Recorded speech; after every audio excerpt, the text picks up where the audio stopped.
Hi guys, today I wanted to talk about the new update for the roles and permission features that we already have, and it's really exciting. It's called custom roles. Basically, starting today, our enterprise customers can enjoy the benefits of creating new roles and creating a set of permissions for that. Let's review what we have today and what is this new update. So basically today, if you go to the organization settings, you will see standard 3 roles: administrator, staff, and user, that can be assigned to every user of the organization. And we have a very extensive set of permissions that can be assigned per user.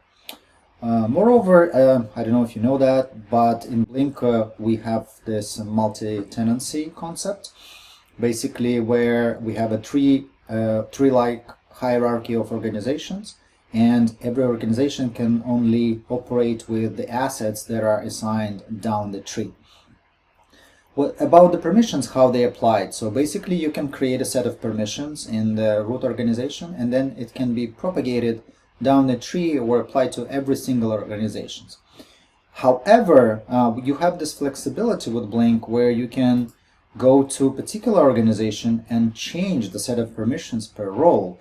This gives you a complete flexibility for the role-based access to devices, users, organizations, data, control of devices, and everything else. But today we are adding another layer of flexibility on top of the existing ones, which is the custom roles. In order to create a new role, you simply go to the edit mode, you create a new role. By the way, you can rename the roles today as well, which is part of this update. So I can go to, instead of staff, control it like engineers, for example. Let's put it this way. And now you will have the engineer's role instead of the default that Blynk offers. So it gives you more customization capabilities. We create a new role. Let's say we have a certain type of users like contractors or installers who would need to perform a very specific set of actions on the platform without having access to everything else. For example, you can create a contractor role or installer. Let's put it installer. So the new role appeared, is turned off for everything. And then you can go and set it up, like the permissions that you would like them to be available. For example, they should not maybe view users, but they should be able to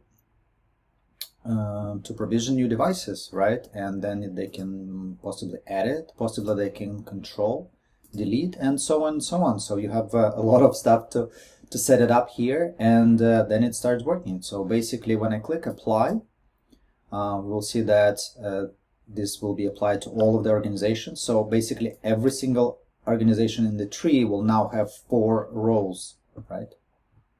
Yeah, so we'll have administrator, engineers, users, and installers. In order to invite users with a new role, you simply go to any organization where you are, you need to manage. You go to the users, you create a new user over email. By the way, in terms of inviting, you can go manually or you can upload a CSV file.